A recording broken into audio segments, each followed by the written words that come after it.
నమస్తే, welcome to Bhavat media news. ముందుగా headlines చూద్దాం.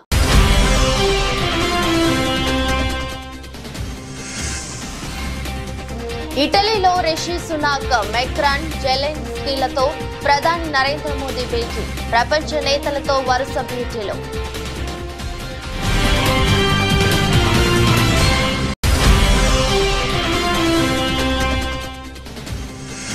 కాకినాడ మహిళ ఆరుద్రకు సీఎం చంద్రబాబు అభయహస్తం.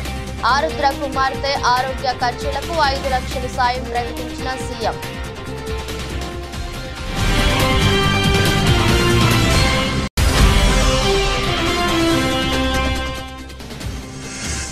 ఆదిలాబాద్ జిల్లా పాలనాధికారి చొరవతో 3 నెలల్లోనే రైతులకు డబ్బులు. హర్షం వ్యక్తం చేసిన రైతులు.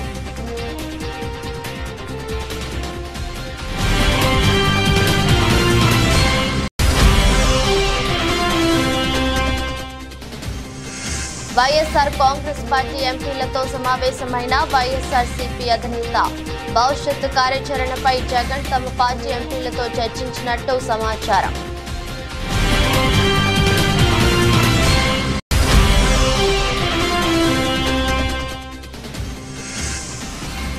నాగార్జున సాగర్ చెక్పోస్టు వద్ద పట్టుబడ్డ 32 కేజీల గంజాయి. హైదరాబాద్ నుండి మాచర్ల వైపుగా తరలిస్తుండగా స్వాధీనం చేసుకున్న పోలీసులు.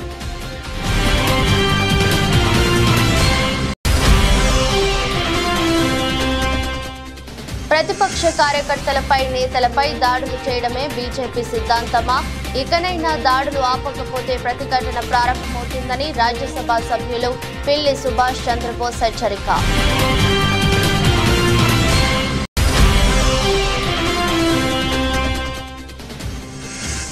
T20 ప్రపంచ కప్ సూపర్ 8కి చేరిన ఆఫ్ఘనిస్తాన్ కు ఎదురు దెబ్బ. జట్టుకు దూరమైన మిస్టరీ స్పిన్నర్.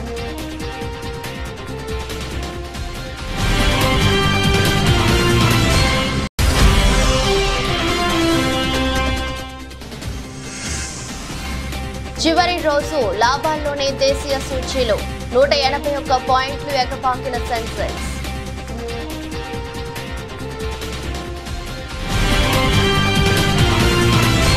ఇటలీలో G7 సదస్సు సందర్భంగా భారత ప్రధాని నరేంద్ర మోదీ ప్రపంచ నేతలతో వరుసగా సమావేశమయ్యారు.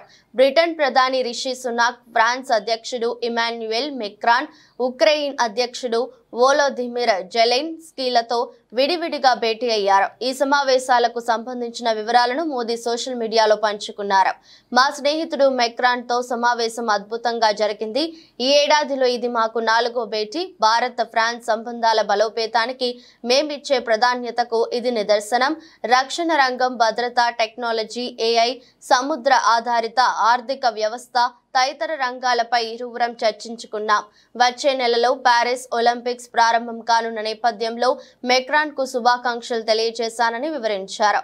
ఇక బ్రిటన్ ప్రధాని రిషి సునాక్ తో సమావేశం ఆహ్లాదకరంగా సాగిందని మోదీ వెల్లడించారు. ఎన్డీఏ ప్రభుత్వం 3సారి అధికారంలోకి వచ్చిన నేపథ్యంలో బ్రిటన్ తో సంబంధాలు, వ్యూహాత్మక భాగస్వామ్యం బలోపేతానికి మా చిత్తశుద్ధిని సునాక్ ఎదుట పునరుద్ఘాటించాను. సెమీ కండక్టర్లు, టెక్నాలజీ, వాణిజ్యం తదితర రంగాల్లో పటిష్ట సంబంధాలకు గొప్ప అవకాశాలు ఉన్నాయి. రక్షణ సంబంధాలను కూడా మరింత దృఢత్వరం చేసుకునేందుకు నేను రిషి సునాక్ చర్చించుకున్నామని మోదీ వెల్లడించారు. ఉక్రెయిన్ అధ్యక్షుడు జెలెన్స్కీతో మోదీ సమావేశానికి ఇరు దేశాల అధికారులు కూడా హాజరయ్యారు. జెలెన్స్కీని ఆలింగనం చేసుకున్న మోదీ ఆత్మీయంగా వీపు తట్టారు. అనంతరం ఇరువురు అనేక అంశాలపై చర్చించుకున్నారు. ముఖ్యమంత్రి నారా చంద్రబాబు నాయుడిని కాకినాడకు చెందిన ఆరుద్ర అనే మహిళ కలిశారు. వెలగపూడి సచివాలయంలో సీఎం చంద్రబాబును తన కుమార్తెతో వచ్చి కలిశారు. కాకినాడకు చెందిన ఆరుద్ర గత ప్రభుత్వ హయాంలో తాను ఎదుర్కొన్న సమస్యలు, వేధింపులకు ముఖ్యమంత్రికి వివరించారు. తన కుమార్తె సాయి లక్ష్మి చంద్రకు వెన్నులో కణిత ఏర్పడటంతో తీవ్ర అనారోగ్యం పాలైందని సీఎం దృష్టికి తీసుకొచ్చారు. గతంలో బిడ్డ వైద్య ఖర్చుల కోసం తన ఆస్తులు అమ్ముకునే ప్రయత్నంలో తనకు ఎదురైన కష్టాలను ఆమె వివరించారు. అమలాపురంలో తన స్థలం విక్రయంలో ఇప్పటికీ ఇబ్బందులకు గురిచేసి కోర్టుల చుట్టూ తిప్పుతున్నారని సీఎం ఎదుట ఆవేదన వ్యక్తం చేశారు. ఆరుద్ర సమస్యలపై స్పందించిన సీఎం కుమార్తె సాయి లక్ష్మి చంద్రకు 5 లక్షల ఆర్థిక సాయం ప్రకటించారు. వైఎస్ఆర్ కాంగ్రెస్ పార్టీ అధినేత జగన్ వైసీపీ ఎంపీలతో సమావేశమయ్యారు. వైసీపీ లోక్సభ, రాజ్యసభ ఎంపీలు ఈ సమావేశంలో పాల్గొన్నారు. విజయసాయి రెడ్డి, వైవి సుబ్బారెడ్డి, పిల్లి సుభాష్ చంద్రబోస్, మిథున్ రెడ్డి, అవినాష్ రెడ్డి, గురుమూర్తి, పరిమల్, నత్వాని తదితరులు ఈ సమావేశంలో పాల్గొన్నారు. భవిష్యత్తు కార్యాచరణపై జగన్ తమ పార్టీ ఎంపీలతో చర్చించినట్టు తెలిపారు. ఈ సమావేశంలో రాష్ట్ర ప్రభుత్వ మాజీ సలహాదారులు సజ్జల రామకృష్ణారెడ్డి కూడా పాల్గొన్నారు.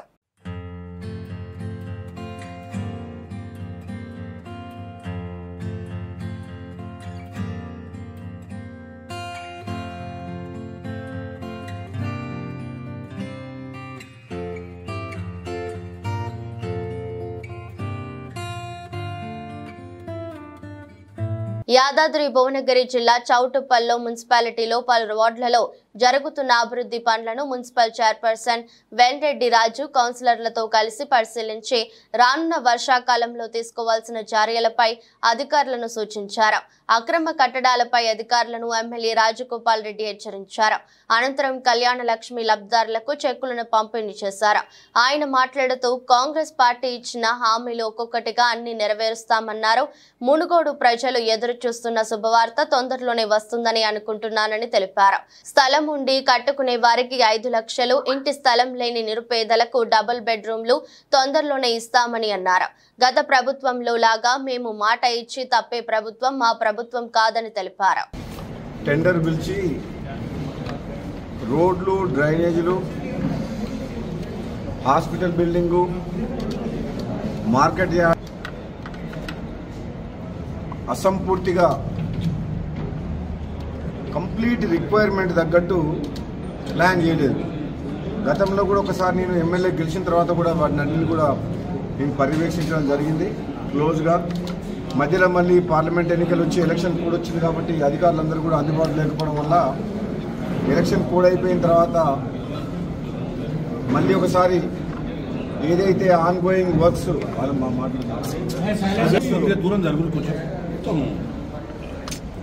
ఏదైతే ఉదయాలంటే మున్సిపాలిటీలో ఉన్న సమస్యలు కానీ, వాళ్ళకున్న ఇబ్బందులు కానీ, వాళ్ళకున్న పేమెంట్ ప్రాబ్లమ్స్ గురించి చాలాసేపు దాదాపు 3.5 గంటల పాటు 3.5 hours కంటిన్యూస్గా అధికారులతో కలిసి ఫీల్డ్ మీద పోయి మళ్ళీ వచ్చి అధికారులతోటి రివ్యూ మీటింగ్ కూడా చేయడం జరిగింది.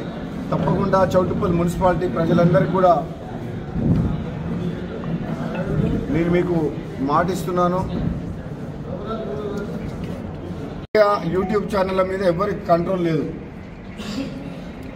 రోజు ప్రతి ఒక్కరి మీద కథనాలు వస్తాయి. అందులో మా అటువంటి లీడర్ల మీద ఇంకా ఎక్కువ వస్తాయి. పనులున్న చెట్టుకే రాలేసారు అన్నట్టు ఏదో ఒకటి కోమటిరెడ్డి బ్రదర్స్ని, ముఖ్యంగా రాజగోపాల్ రెడ్డిని ఎప్పుడు ఏదో ఒకటి కామెంట్ చేస్తుంటారు. కాంగ్రెస్ పార్టీ అధిష్టానం మాకు ఒక మాట, ఒక బాధ్యత ఇచ్చింది పార్లమెంట్ ఇన్ఛార్జిగా గెలిపియమని. 2,22,000 మెజార్టీతో గెలిపించినాం. రాబోయే రోజుల్లో కాంగ్రెస్ అధిష్టానము ఏ బాధ్యతలు అప్పచెప్పినా, ఎంత అసాధ్యమైన అదైనా సరే ధైర్యంగా మా నాయకులు, కార్యకర్తలు మేమందరం సమిష్టిగా పోయి అధిష్టానం అప్పచెప్పిన పనిని కంప్లీట్ చేస్తాం. ప్రతి గ్రామంలో ఇల్లు ఉండి, స్థలం ఉండి, ఇల్లు లేని నిరుపేదల అందరికి కూడా రాబోయే రోజుల్లో ఇందిరమ్మ ఇల్లు కట్టిస్తామని చెప్పి కూడా ఈ సందర్భంగా మాటిస్తున్నాం. ప్రతిపక్ష కార్యకర్తలు, నేతలపై దాడులు చేయడమే బీజేపీ సిద్ధాంతమా అని, దాడులు చేసిన వారిపై చర్యలు తీసుకోకపోతే ప్రతిఘటన ప్రారంభమవుతుందని రాజ్యసభ సభ్యులు పిల్లి సుభాష్ చంద్రబోస్ అన్నారు. శుక్రవారం అనపర్తిలోని వైఎస్ఆర్సీపీ కార్యాలయంలో పిల్లి సుభాష్ చంద్రబోస్ మాజీ శాసనసభ్యులు డాక్టర్ సత్య సూర్యనారాయణ రెడ్డితో కలిసి విలేకరులతో మాట్లాడుతూ, అనపర్తి నియోజకవర్గంలో ప్రతిపక్ష వైఎస్ఆర్సీపీ నాయకులు, కార్యకర్తలపై జరుగుతున్న దాడులు సోషల్ మీడియా ద్వారా తెలుసుకున్నారు. దాడులు జరిగిన తీరు చూస్తుంటే అసలు దాడులు చేస్తున్న వారికి మానవత్వం ఉందా అని, ఎన్నికలంటే జయాపజయాలు సహజమని, సోషల్ మీడియాలో కామెంట్లు అనేది సహజమని, విమర్శ ప్రతి విమర్శ సహజమని, ఇటువంటి వాటిని ఆధారం చేసుకుని దాడులకు పాల్పడడం ఎంతవరకు సమంజసమని, అనపర్తి నియోజకవర్గంలో మొట్టమొదటిసారిగా బీజేపీ పార్టీ ఎమ్మెల్యే గెలిచారని, బీజేపీ గెలిస్తే ప్రతిపక్ష పార్టీ నాయకులపై దాడులు ఇంత క్రూరంగా చేస్తారని, క్రూరంగా దాడులు జరిపించడమే బీజేపీ సిద్ధాంతమా అని అడిగారు. అనపర్తి నియోజకవర్గం కానీ మండపేట శాసనసభ నియోజకవర్గం కానీ, లేదా రామచంద్రపురం కానీ, కోనసీమలో కానీ ఇటువంటి సంఘటన ఎన్నికలు అయిన తర్వాత మా పార్టీకి నువ్వు ఓటు వేయలేదు, లేదా మా అభ్యర్థికి మీరు ఓటు వేయలేదని ఇంత దారుణంగా కొట్టడం అనేది చాలా దురదృష్టకరమైన సంఘటన. ఇది అసలు మన సమాజం అసలు అంగీకరించి, మన ప్రాంతం అసలు అంగీకరించింది. మన ప్రాంతంలో ఏ పార్టీ వారు కూడా ఎప్పుడు అంగీకరించే పరిస్థితి లేదు ఇక్కడ. అందులోకి అనపర్తి శాసనసభ నియోజకవర్గంలో తొలిసారిగా భారతీయ జనతా పార్టీ గెలిచింది. ఇక్కడ భారతీయ జనతా పార్టీ తొలిసారిగా గెలిచింది.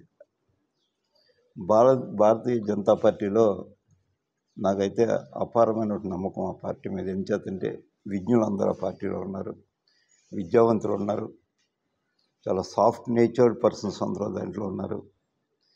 దేశ భవిష్యత్తుని గురించి ఆలోచించే వాళ్ళు ఆ పార్టీలో ఉన్నారు. దేశ సంక్షేమం గురించి పేద ప్రజల సంక్షేమం గురించి ఆలోచించే నాయకులందరూ ఆ పార్టీలో ఉన్నారు. మరి అంచేతే ఈవేళ దేశాన్ని పాలిస్తుంది ఆ పార్టీ.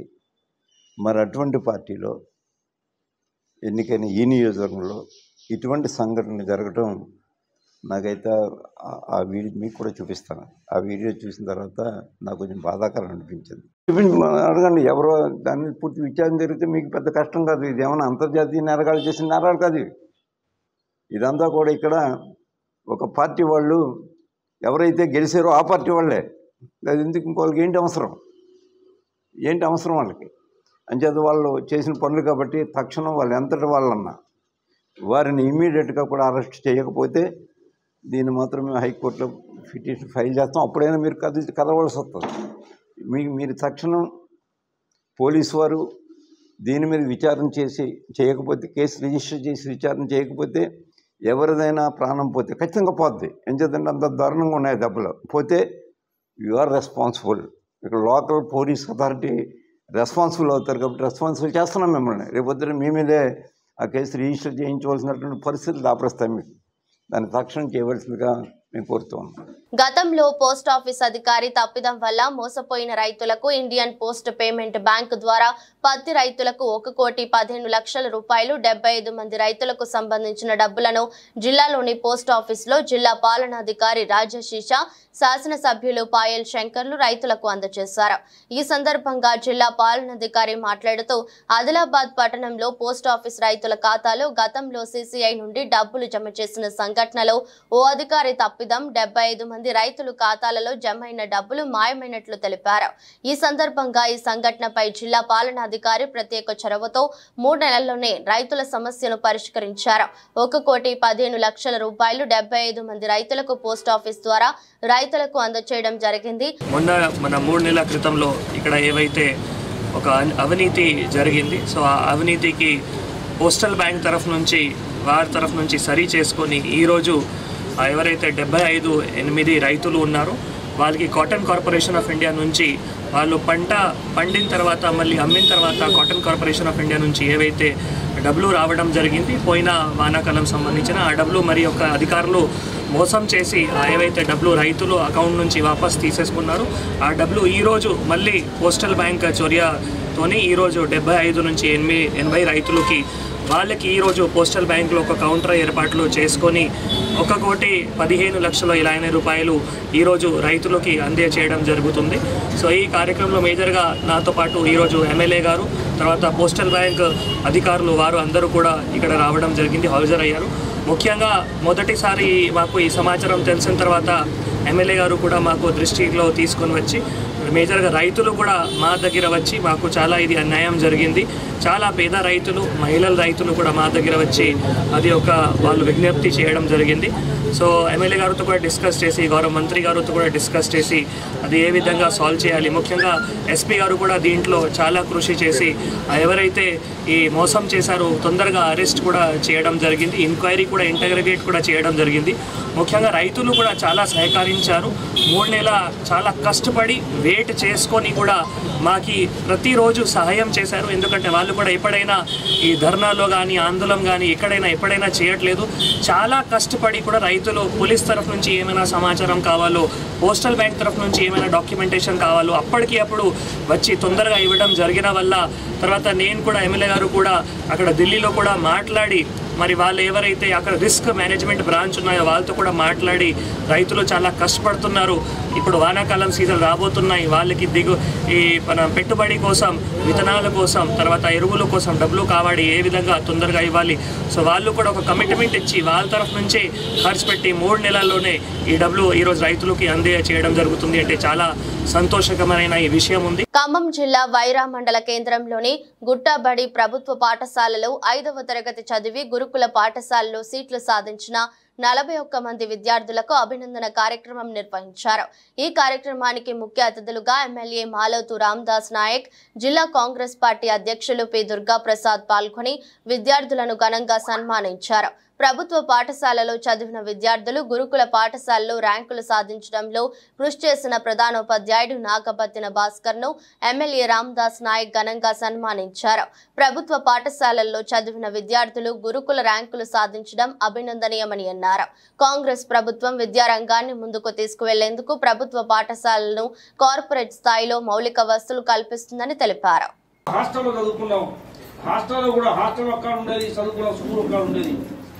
ఇంటర్మీడియట్ వరకు నడిచే చదువుకున్నాం. ఈరోజు ఆ పరిస్థితి లేదు.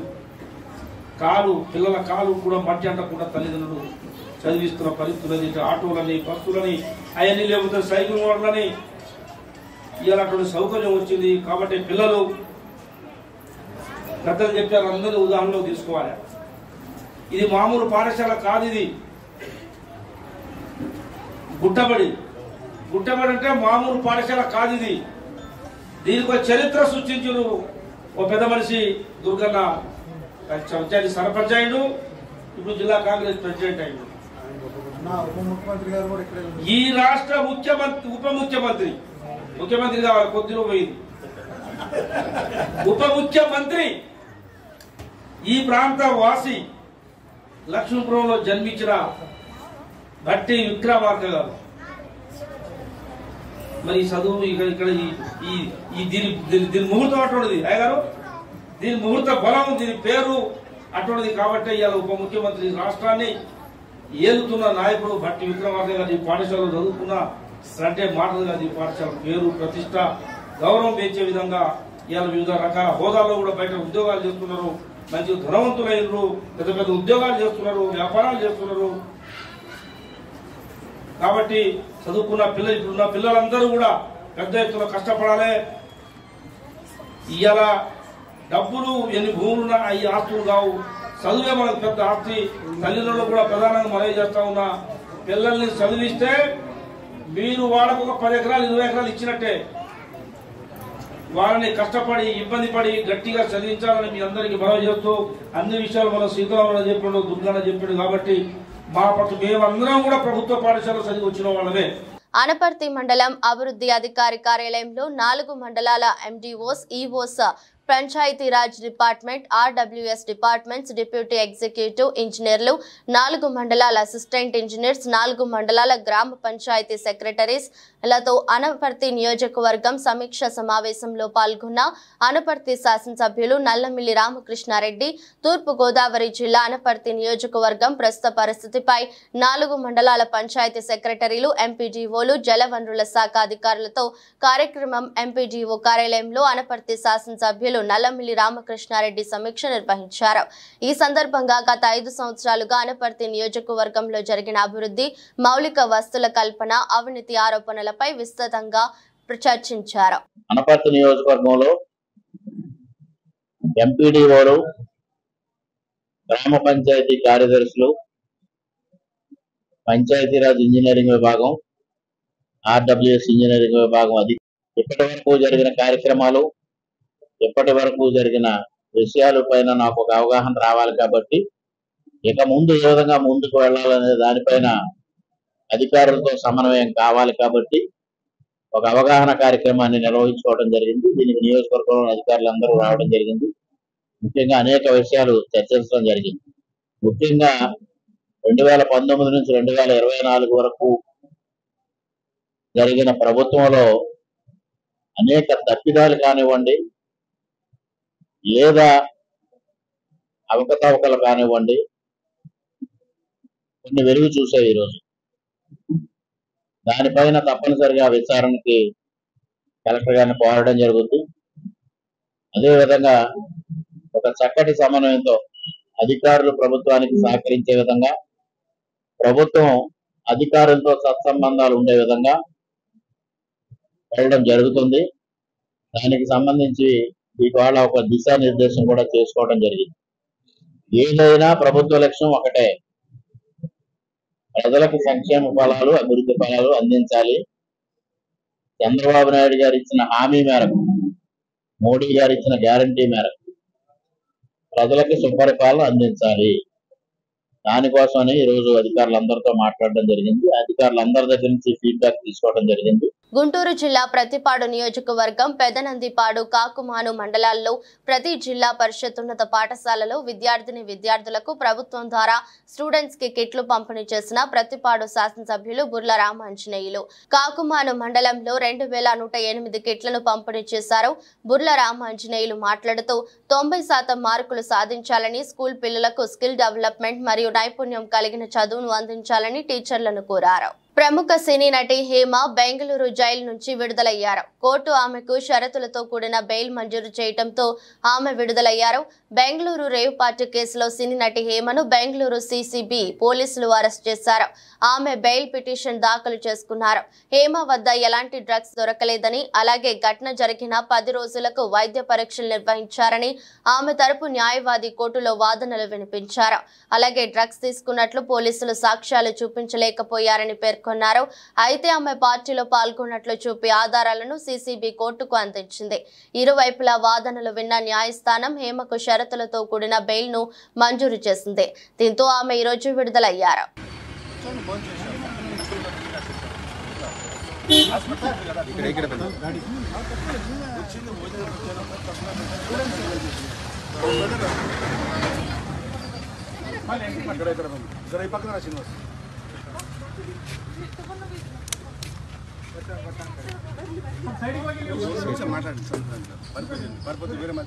అసలు వీళ్ళకి చెప్పాల్సిన అవసరం మనకి అంతే. పెరిగి పెద్దై బాధ్యతలను మోస్తున్న పెద్దవాళ్ళనైనా యువత అయినా ఏదో ఒక సందర్భంలో చిన్నతనమే బాగుందని అనుకుంటాం. అలా అనుకోవటం కూడా నిజమే. ఎలాంటి పొరపచ్చాలు, అడ్డుగోడలు, బాధలు లేకుండా స్నేహితులతో కలిసి సరదాగా గడిపే బాల్యమే ఎంతో గొప్పది. ఈ పాయింట్ ను బేస్ చేసుకొని రూపొందుతున్న చిత్రం కమిటీ కుర్రోళ్ళు. నిహారిక కొన్నిదెల సమర్పణలో pink elephant pictures, LLP, Sri Radha, Damodar studios banners పై రూపొందుతున్న ఈ సినిమాకు యదు వంశీ దర్శకుడు. పక్కా ప్లానింగ్ తో మేకర్స్ అనుకున్న సమయానికి కన్నా ముందే సినిమా షూటింగ్ ను పూర్తి చేసిన విషయం. ప్రస్తుతం సినిమా పోస్ట్ ప్రొడక్షన్ కార్యక్రమాల్లో బిజీగా ఉంది. త్వరలోనే విడుదలకు సిద్ధమవుతుంది. ఈ నేపథ్యంలో చిత్ర యూనిట్ కమిటీ కుర్రోళ్ళు టీజర్ విడుదలైంది. ప్రముఖ హీరో నితిన్ సోషల్ మీడియా వేదికగా టీజర్ ను విడుదల చేసి చిత్ర యూనిట్ కు అభినందనలు తెలిపారు. అద్వితీయమైన అటవీ తీరులో ఈసారి టీ20 ప్రపంచ కప్ సూపర్ 8కు చేరిన ఆఫ్ఘనిస్తాన్ జట్టుకు ఎదురు దెబ్బ తగిలింది. మిస్టరీ స్పిన్నర్ ముజిబుర్ రెహమాన్ గాయం కారణంగా జట్టుకు దూరం అయ్యాడు. ఇండియన్ ప్రీమియర్ లీగ్ లో చేతి వేలికి ఆయన గాయం మరింత పెద్దది కావడంతో టీ20 ప్రపంచ కప్ లోని మిగతా మ్యాచ్లకు అందుబాటులో ఉండడం లేదు. దీంతో అతడి స్థానాన్ని పొట్టి క్రికెట్ లో షాట్లతో చెలరేగిపోయే హజ్రతుల్లా జాజాయితో భర్తీ చేశారు. ఐసీసీ టెక్నికల్ కమిటీ అనుమతినివ్వడంతో ముజిబుర్ రెహమాన్ స్థానాన్ని ఆఫ్ఘనిస్తాన్ భర్తీ చేసింది. ఉగాండాతో జరిగిన ప్రారంభ మ్యాచ్ లో మాత్రమే ముజిబుర్ ఆడాడు. 3 ఓవర్లు వేసి ఓ వికెట్ తీసుకున్నాడు. ఇక left arm wrist spinner Noor Ahmad ఇప్పుడు ముజిబుర్ పాత్రను పోషించనున్నాడు. నూర్ ఇప్పటికే 2 మ్యాచ్లు ఆడాడు. పాపువా న్యూగినియాలో జరిగిన మ్యాచ్ లో 4 ఓవర్లు వేసిన నూర్ 14 పరుగులు మాత్రమే ఇచ్చి 1 వికెట్ తీసుకున్నాడు. ప్రధాని మోదీ నేతృత్వంలో కేంద్ర కేబినెట్ ఏర్పడి మంత్రులకు శాఖలు కూడా కేటాయించిన తర్వాత దేశీయ సూచీలు లాభాల బాట పడ్డాయి. వారంలో చివరి రోజు కూడా దేశీయ స్టాక్ మార్కెట్లు లాభాలను అందుకున్నాయి. సెన్సెక్స్ ఓ దశలో 77,000 మార్కును దాటింది. మధ్యాహ్నం సమయంలో అమ్మకాల ఒత్తిడి ఎదురైనా చివరకు సూచీలు కోలుకున్నాయి. ముగింపుతో పోల్చుకుంటే దాదాపు 100 పాయింట్ల లాభంతో 76,912 వద్ద రోజును ప్రారంభించిన సెన్సెక్స్ లాభ నష్టాలతో దోబూచులాడింది. ఒక దశలో 200 పాయింట్లు లాభపడి 77,081 వద్ద ట్రేడ్ అవుతుంటే హైని టచ్ చేసింది. మరోసారి 77,000 మైలురాయిని దాటింది. అయితే గరిష్టాల వద్ద మదుపర్లు లాభాల స్వీకరణకు దిగడంతో 450 పాయింట్లకు పైగా కోల్పోయి 76,549 వద్ద ట్రేడ్ అవుతుంది. కనిష్టానికి చేరుకుంది. చివరకు 181 పాయింట్ల లాభంతో 76,992 వద్ద రోజును ముగించింది. ఇక నిఫ్టీ 66 పాయింట్ల లాభంతో 23,465 వద్ద స్థిరపడింది. వార్తలు ముగించే ముందు మరోసారి హెడ్లైన్స్.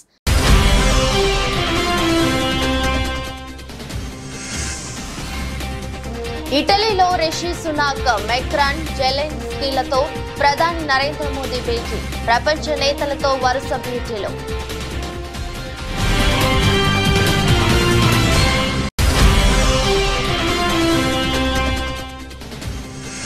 కాకినాడ మహిళ ఆరుద్రకు సీఎం చంద్రబాబు అభయహస్తం. ఆరుద్ర కుమార్తె ఆరోగ్య ఖర్చులకు 5 లక్షల సాయం ప్రకటించిన సీఎం.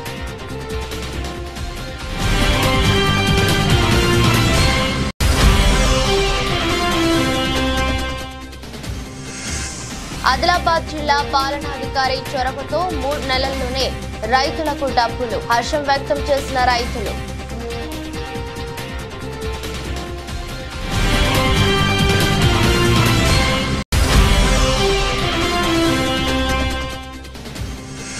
వైఎస్ఆర్ కాంగ్రెస్ పార్టీ ఎంపీలతో సమావేశమైన వైఎస్ఆర్సీపీ అధినేత. భవిష్యత్తు కార్యాచరణపై జగన్ తమ పార్టీ ఎంపీలతో చర్చించినట్టు సమాచారం.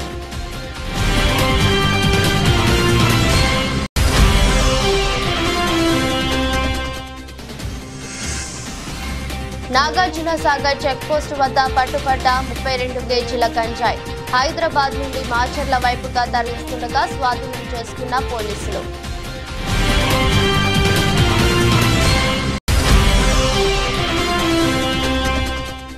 ప్రతిపక్ష కార్యకర్తలపై, నేతలపై దాడులు చేయడమే బీజేపీ సిద్ధాంతమా? ఇకనైనా దాడులు ఆపకపోతే ప్రతిఘటన ప్రారంభమవుతుందని రాజ్యసభ సభ్యులు పిల్లి సుభాష్ చంద్రబోస్ హెచ్చరిక.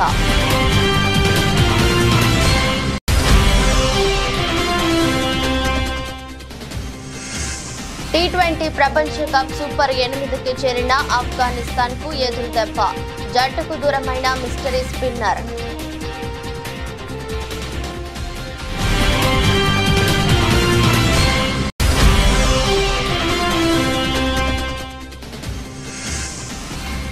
చివరి రోజు లాభాల్లోనే దేశీయ సూచీలు.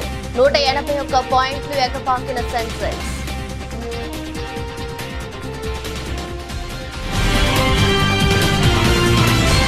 ఇది రోజు బులెటిన్. మరో బులెటిన్లో మళ్ళీ కలుద్దాం. అంతవరకు సెలవు. నమస్కారం.